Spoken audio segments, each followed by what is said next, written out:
born in Chennai, 1971, and yeah, my parents were hardworking. The first time urban migrated individuals, both of them working very hard to raise kids. Yeah, they gave us the best of the education they could, put us in a good English medium school, a private school, and yeah, moved on we did well, both of us, and we got into the best engineering college in the country, I would say at that time, which is College of Engineering, Gindi, Anna University,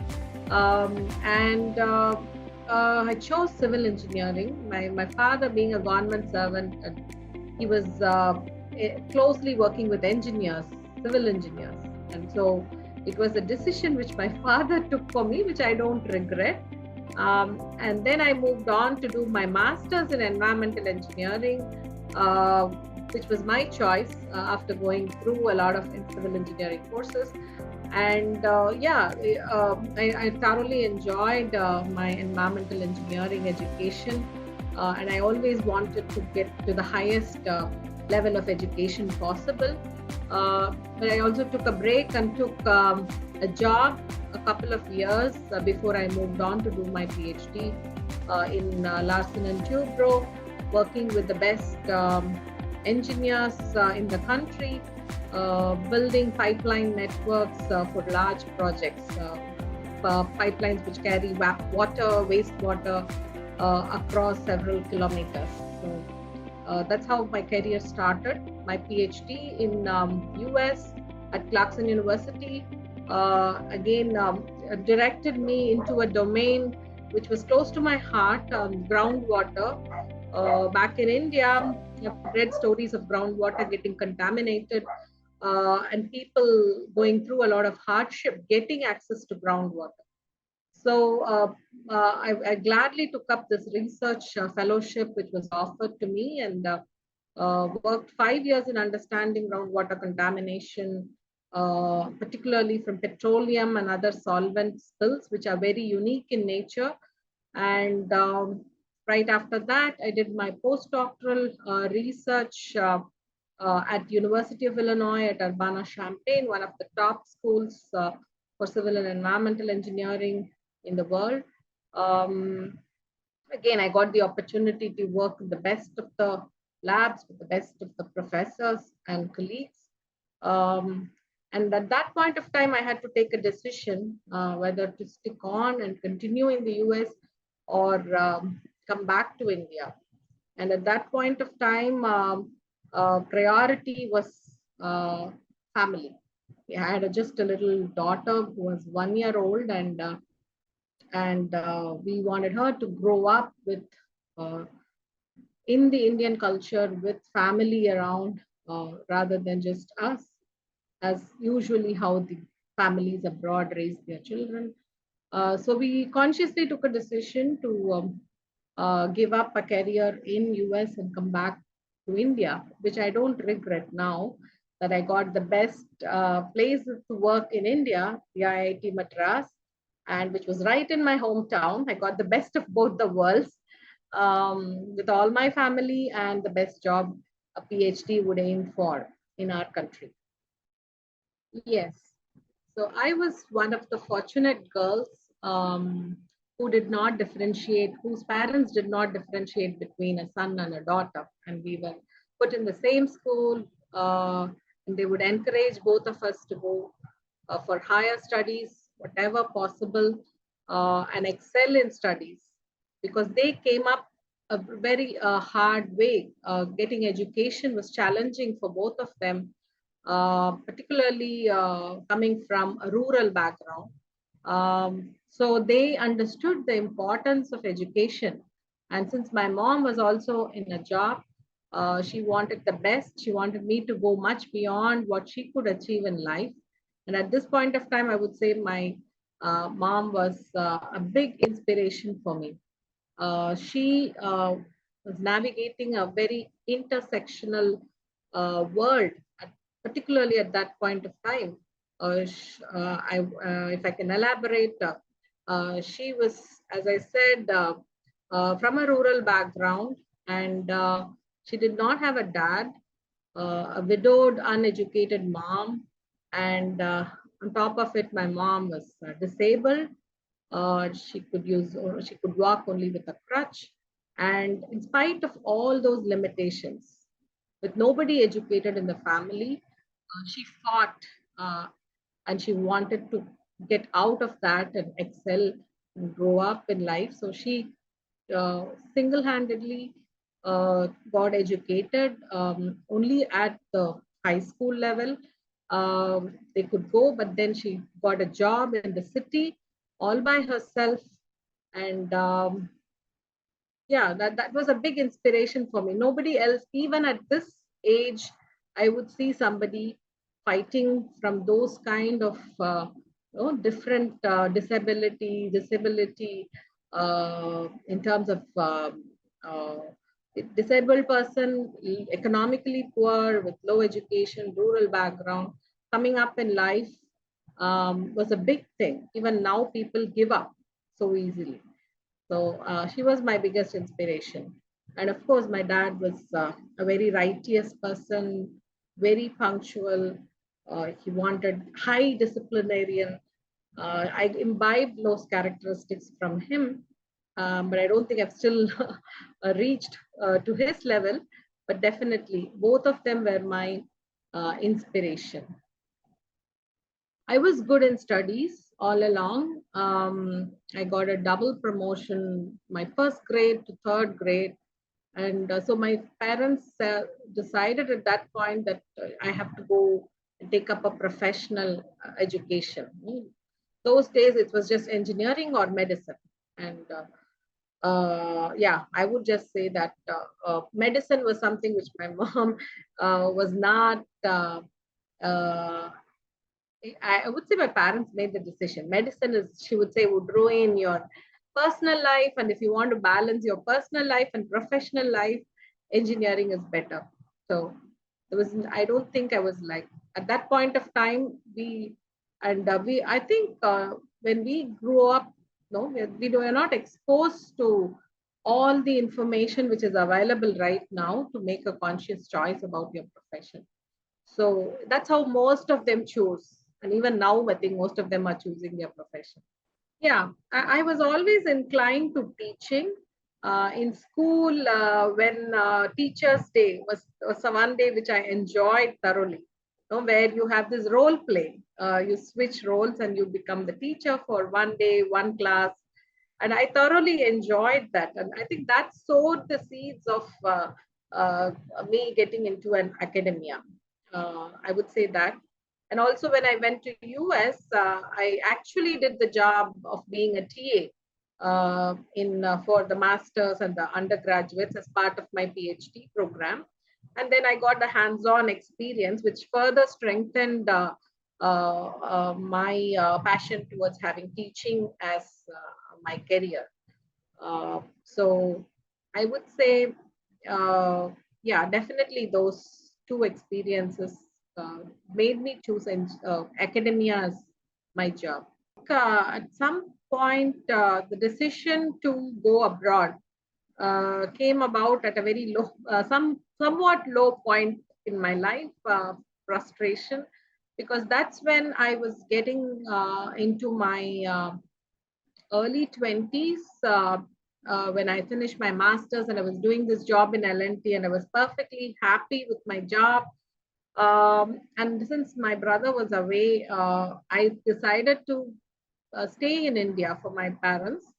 Uh, but then the whole marriage uh, process started.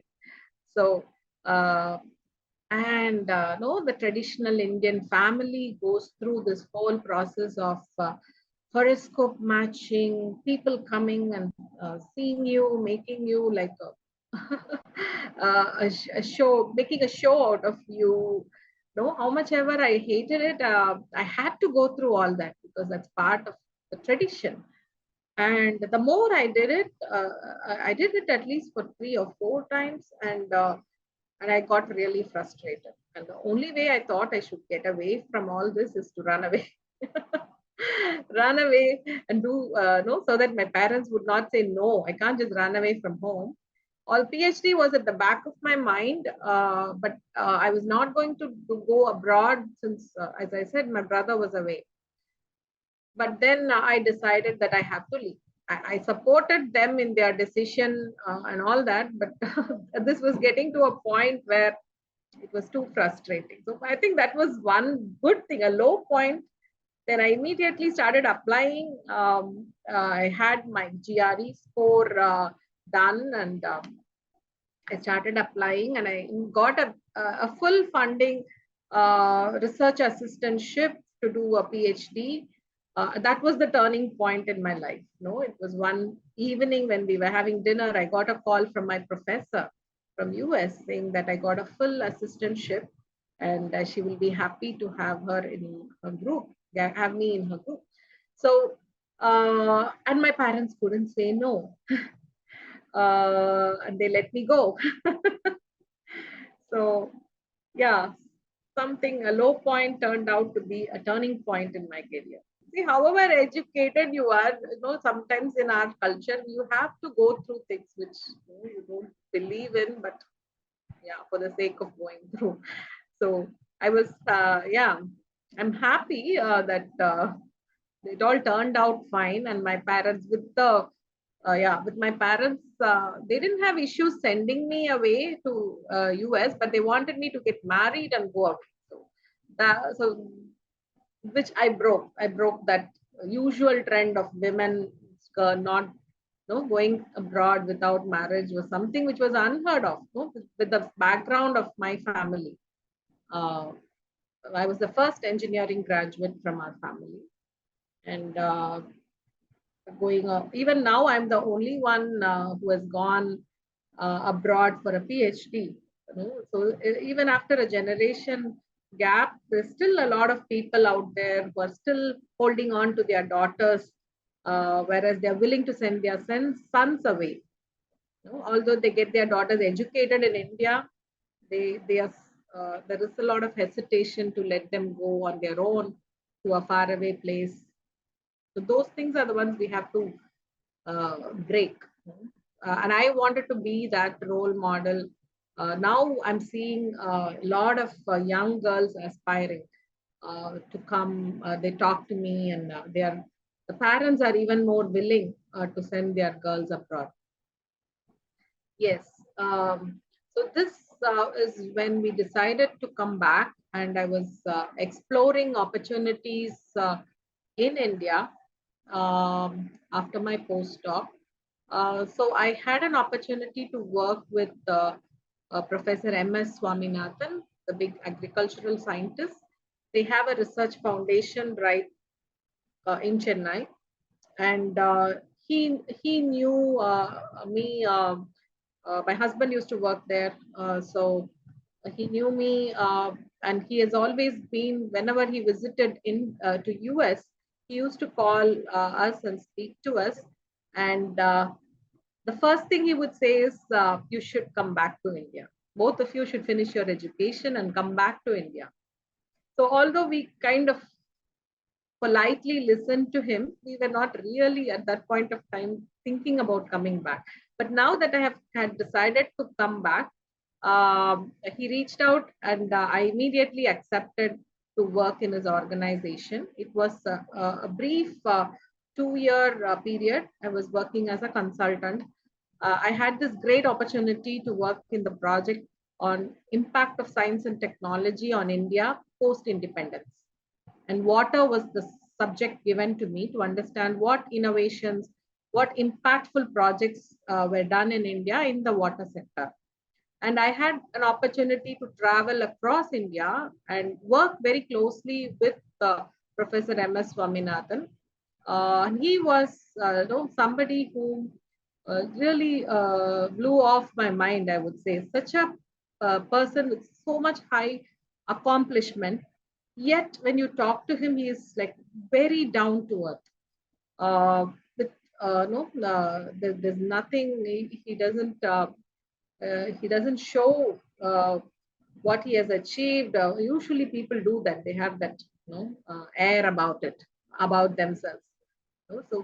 So that was very, very, I was quite impressed by that personality of Professor M.S. Swaminathan. You've heard so much about him and read so much about him, but yet he's the simplest, down to earth person you can talk to. Very caring and concerned about every little person in his organization.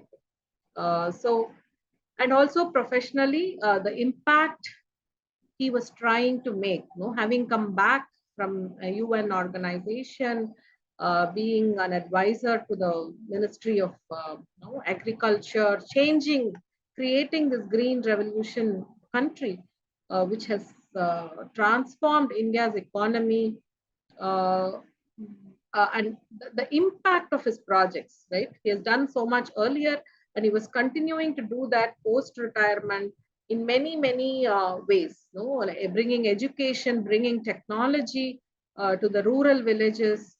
Those were the highly impactful projects different groups in his organization were doing: empowerment of women, empowerment of rural kids. So that is the one which inspired me to take up society relevant projects. In IIT, we have expectations to do teaching, research, and administration. And then on top of that, you're free to do whatever you want. So there's no or admin does not require does not have a requirement for us to take up these projects. But I chose to compartmentalize my time to do socially relevant projects which can have impact at least to a small level. So I would say Professor M.S. Swaminathan was really steered my vision beyond my research in my own domain to societal applications and impactful projects. So 2005, I joined IIT Madras, and there are, as a research institute of high caliber, faculty are expected to bring in a lot of projects, make a lot of publications or patents. So the first 5 years of my career, I had to focus on like having new PhD students, training them, and also publications. And I did not get an opportunity to do something impactful as I had always desired. So one day, which was, I saw a report in the newspaper about an oil spill in North Chennai.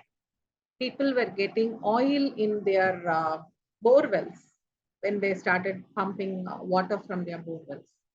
And I had earlier done my PhD in oil spills, and this really intrigued me to find out more about it. Newspapers did not give much information, nor did the journalist who wrote the reports. So I had to find a way out, and I found that the Pollution Control Board was involved in this investigation. So I just decided, I did not have a prior appointment. I just decided to go and talk to the chairman of Pollution Control Board. I just went there, introduced myself, and said, I've done a whole PhD on oil spills in groundwater. So can you let me do this investigation at a very deeper level, so that I can see if I can bring about some change. And I think that was, for them, it was very new. And they were wondering what I can do to change things, what an academician will do. They were also had some questions behind them, but yet nobody in India knew about oil spills in groundwater. So they also said, okay, the chairman Pollution Control Board immediately said that I should be given access to the site to do any kind of investigation. And the oil sector, the oil industry was called and asked, they asked them to support me. I think that was my first field scale project in India. Until then, I was only doing lab scale work as an academician. So that opened the doors to my implementation, applied research, investigations in the field, working in the field, making a change. So the project itself went on for 5 years. There were a lot of litigations, people suing the company, oil sector, and the oil sector resisting any kind of investment in remediating the groundwater. And so I went through a lot of learning in this process. I had to go to the court, stay with them, give explanations to the judges multiple times. So I got this, and I had to work like midnight because it's a highly, the traffic is very high in North Chennai and very narrow roads. So all the investigations had to be done only between 11 p.m. and 4 a.m. So we were out there all night drilling, taking soil samples, oil samples, and water samples from every house in the neighborhood, documenting it. And then we brought it back to our lab and tried to see how we can remediate the soil and how do we remediate the groundwater. And then NGT came into the picture. Our report was submitted to the National Green Tribunal by the Pollution Control Board. And that was a turning point. The first time in the country, an oil company was asked to clean up the groundwater and the soil where the spill had happened. So this is the first project in the country even now. And I'm happy to say that I was part of this. The groundwater is now remediated. The project is coming to a close. And I was instrumental, and I guided the oil sector and the Pollution Control Board in implementing this remediation. So this project actually gave me a lot of confidence in taking up field scale projects. There is often a big hesitation from researchers to go out to the field and get their hands dirty and face we had to face the traffic police, we had to face other agencies coming and trying to stop the work. So once you go through all that, I think you've done it all, no? And nothing else can stop you from that point. So from there on, I started taking a lot of real world projects, investigations, lake restoration projects, many contaminated site investigations. And I'm trying to make a change. Not all of them have gone to remediation like what this project did, but we are pushing. We are pushing with data, we are pushing with real-time simulations, real-time experimental results to show that it can be done. Success, I would say, is satisfaction in a job well done. Whether it is a class, at the end of every class, you see it in the eyes of the students, and you hear them asking the right questions. That is a successful class. And that gives a lot of satisfaction as a teacher to see that you have conveyed something and it was received and it was internalized by the student. So whatever gives you satisfaction, when you think back, like the project which I just described, in spite of all the hurdles and the challenges we faced, I'm very proud of what we were able to achieve in a very challenging first time situation. So right from teaching, whatever gives you satisfaction and true happiness, I would say, is success. I don't think so. I think IITs are unique that way. You know? There is no, they don't distinguish between a woman and a man. Everybody goes through the same process of selection, even during your promotions. They and again, there is no special considerations given to women. So we are all on a level platform. So there was not I don't think there was any challenge as such I faced in career. Yeah, but in personal life, yeah, definitely still India has not warmed up. Indian homes have not warmed up uh, to accepting women going out, and so you all always have to play a dual job if you want to take up a career path, right? So it is an additional responsibility. Even in educated families, the woman is always takes up the big responsibilities at home. Uh, so I think that has to change. I hope women are not tied down, because you are restricted. There's only 24 hours a day, and you have to get your sleep, and you have to stay healthy. And so doing dual job is not does not help us at all. uh, so I think there needs to be a fundamental change in our homes, in the way women raise their boys, um, and that will definitely help all the career women. I don't uh, there's nothing specific. I think it is just uh, the time you have to dedicate, for taking care of the family. It kind of pulls you down, pulls you away from the time you could spend in your career. You could have done much better. We are always, I've seen this nice cartoon by Mahendra head, Mr. Mahendra. So there is this hurdles, the hurdle race, and women have to cross through multiple hurdles, whereas there is a clear track for the men. So it's not a level playing field, right? So it can be the number of hurdles will be different for different women, but there are always hurdles, and there is always a clear track for men, and that is not taken care of even in systems like IIT. Uh, what you're doing beyond your career, right? They only look at your career achievements when they are looking at your progress. So we should have a level playing field. Women, I work with a lot of women. They all join as a PhD student. I'm very happy to say that although our engineering undergraduate numbers are low, women numbers are low, we have quite a lot of women PhD students coming and pursuing research as a career.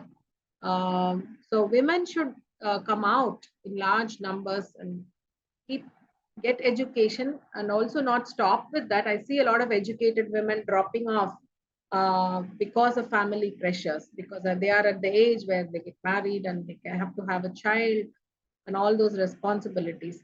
But you can, apart from, I said, these hurdles we have to face, I think we can choose, instead of just dropping out, uh, unable to balance your career and personal responsibilities and your pressures at home. You can choose to navigate through all this by choosing a flexible career. More and more, I think the corporates are waking up to this flexi career, work from home, thanks to COVID. So, and also I would recommend, if you're not in the IT industry, it may be difficult to do this. But there are other options. I would strongly suggest women becoming entrepreneurs, um, and choose entrepreneurship as a career choice, apart from working for somebody, because then you will have everything is under your control. Time is under your control. You can have a flexi career, uh, and you will have a sense of achievement that you're doing something after getting educated, and not just no. I've seen many women regret their whole life. With so much of ambition, they go into college, and because of the requirements at home and the responsibilities, they regret their whole life not pursuing their dream. Okay, so I think there are opportunities you should explore where you can still, it may not be the same dream job, but you can make a career out of whatever you have learned by choosing entrepreneurship in some form. There are different now. The government is actually promoting women entrepreneurs. You have to seize the opportunity, take up some training program on entrepreneurship, which will strengthen, and give you the courage to go forward. There's a lot of loans. The venture capitalists are encouraging women to have startups. So, yeah, you have to continue at least 50% of your time you can contribute to the society. There are a lot of projections that the GDP can go up tremendously if women enter the workforce. The country needs you. It's not just for your own emotional satisfaction. I often say that science needs women. It's not that women have to stay in STEM for the STEM sake, but science, policy, there are lots of decision making which needs women. We see more and more mistakes being done because women are not the decision makers. Right from a product design, like a car, they've found that many women were killed in car accidents because the car seats were not designed for a women physique, and they changed the whole thing, right? So any product, if you look around, most of the things are designed by men, and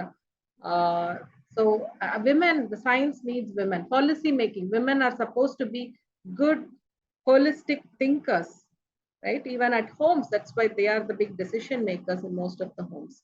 So policy making, the boards, now they are encouraging women to be on the boards. So everywhere there is a lot of stress for women playing a very big role. And if you want to be at that level, you cannot drop off. You have to consistently keep something going. If not a full-time career, try to aspire for continuing your profession in some form. Yes, I think I would go back and tell myself to be brave, to be open, and in terms of voicing what you think. Most of the time, we bite it and move on, which is not good. Women, many families, you're asked to do that. So I think all the young women out there should be able to speak their mind, whether it is home or whether it is career. Speak up. There's no harm. It is not disrespectful as what people tell. So you're just conveying what you're thinking, and that actually shows your confidence, and people will not take you for granted. Yes, engineering, when I finished engineering and I wanted to do a master's, again, there was a little bit of, because of the South Indian home, I could have gone into other IITs for my master's, which could have given me more exposure. But I mean, everything finally leveled off. It doesn't matter now. But I had to restrict myself to being in Chennai before I went to for my master's. So before then, I had to take that big leap to US right after my master's. So yeah, I would have loved to explore a different city, different state, living in a different state in India by being in one of the IITs for my master's. That is one thing which I always thought I was restricted. I didn't like being restricted, but I had to restrict myself to being in Chennai because there was no other, like IIT Madras did not have an environmental engineering. The only other place they had a good program was like IIT Bombay or IIT Kanpur. And yeah, of course, my parents were hesitant to send me alone, but It is strange that they let me go in for my PhD 3 years down the line. So environment and health are closely related. We don't know, air pollution to some extent has come to the open now. People have started talking about the health impacts because it is direct. When there is uh, when Delhi gets polluted, they see a direct link to pulmonary diseases uh, reported in the hospital. But if you look at water related diseases, unless it is microbial and you have like a typhoid, cholera, or dysentery, it's direct. But there are a lot of silent killers out there in our waters. Micropollutants, pharmaceutical waste coming into our water bodies, our own antibiotics, what we eat. They come out and they cause resistance, further resistance to the antibiotics. So your body becomes resistant.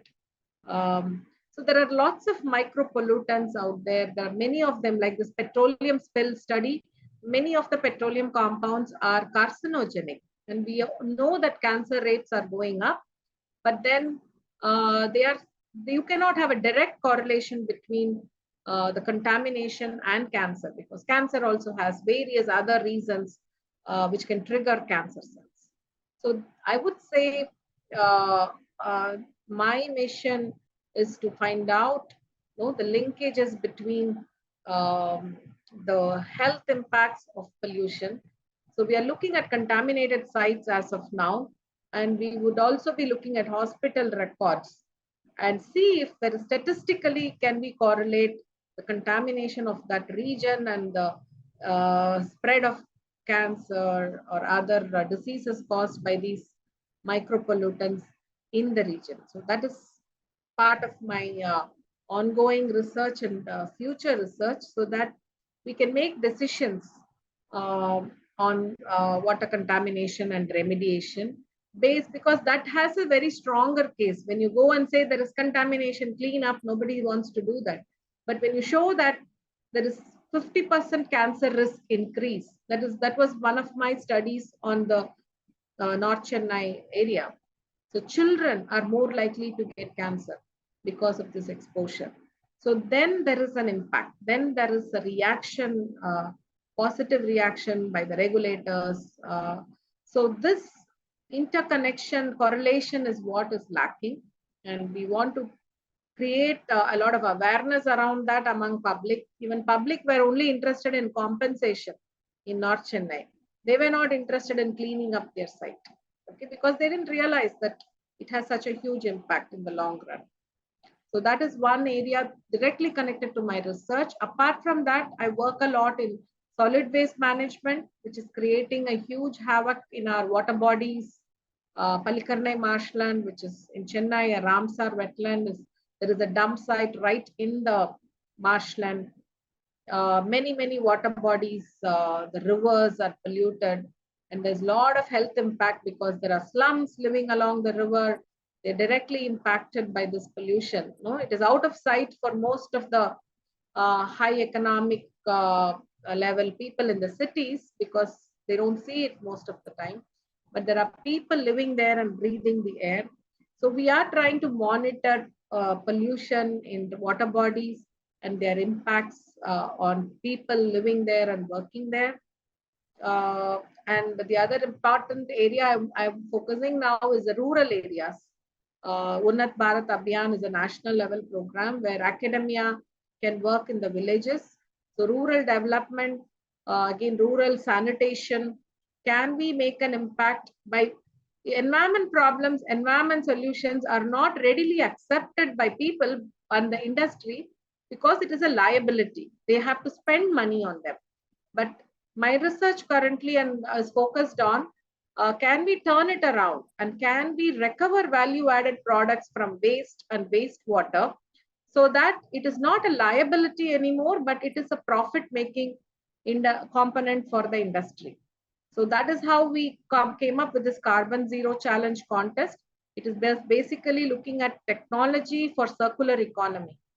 So can we make products from waste and wastewater, which can give back returns to the either the government or the industry who's implementing these technologies, so that your water gets cleaned up by implementing the technology, and you also make profit. Like one project is urine. From urine, we are making fertilizers, high quality green ammonia. We can also make green hydrogen now that the hydrogen economy is booming all over the world. So urine creates a lot of havoc because of the high nitrogen load, and you see all the water bodies getting contaminated because we are discharging this wastewater into water bodies. So if instead of that, if we can recover these nitrogen and phosphorus and put it back to the soil, then the loop is closed. Again, you get water from the recovered urine, you get nutrients, and you can get biochar from the fecal matter.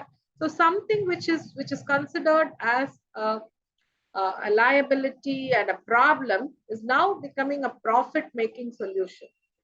So we would like, this is a very highly impactful solution which can be adopted across the country, which can save a lot of foreign exchange for the country, because we are importing a lot of fertilizers and ammonia, and it saves a lot of water because we are converting all the urinals to waterless urinals. So it is a win-win in multiple ways. So these are the solutions we are trying to build through our entrepreneurship competition across the country. We are having this great ideas, and we are evaluating these ideas. We are helping these students to have their own startups in the environment sector. Well, I'm taking some baby steps. I would say there are other people out there doing a lot of different things. So we do composting, and we are segregating the plastics. In campus also, we have a program to collect the plastics and send it to a processing plant. Again, that's another startup where the plastics are converted to oil. So they need clean plastics. So we are trying to see the plastics separated and sent to that facility. And all the food waste in my home, the garden waste and the food waste, they are all composted, and we use it in our garden. Other than that, yeah, I could do better. We have an energy meter uh, and a water meter installed in all the homes in our campus, but we are yet to take it forward and implement it in every home. Some of them have it. That way, people are more conscious about the usage of water and the waste. Other than that, what do I do at a personal level? I've changed, at least in our, even though we live in a quarters, I've changed the taps in our house to, there are these attachments you can have on taps to reduce the water consumption, the diffused spray aerators. So that is one change which I could do in a small way in my own home. And yes, I'm seriously considering about having a hybrid vehicle, trying to convince, because it's a decision which you cannot make alone, right? It is and everybody has to come together. That's the biggest challenge in the home. Switching over from our regular fuel-based car to a hybrid car at least. Is to cycle, but not a lot. We should do more of that. Yeah. I prefer cotton. I wear cotton and sometimes silk as much as possible. Yeah. But I was inspired by a Tamil poet called Bharatiyar. I don't know if you know him.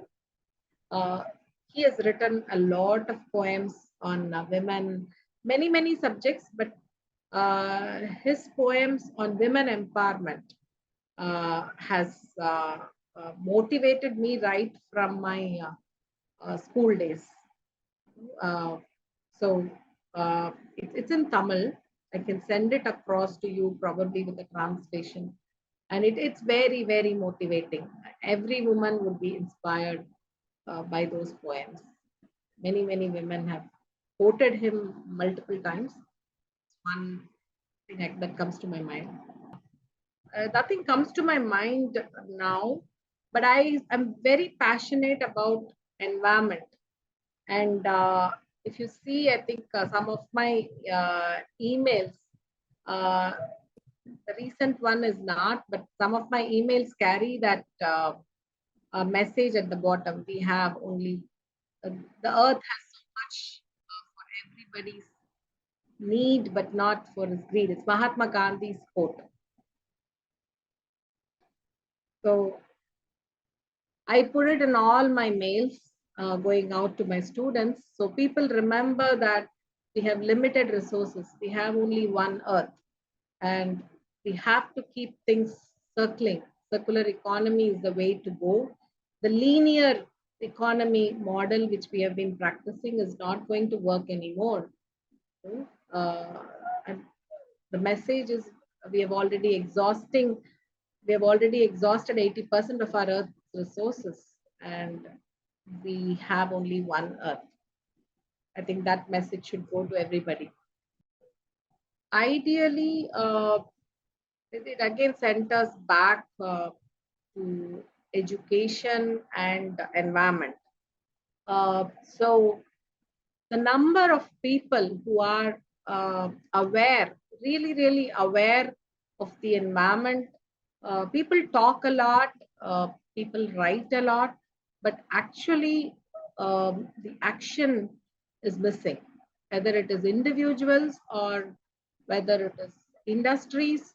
I think there is a lot of talk going around, even nations, uh, but actual action which can make a change is not happening.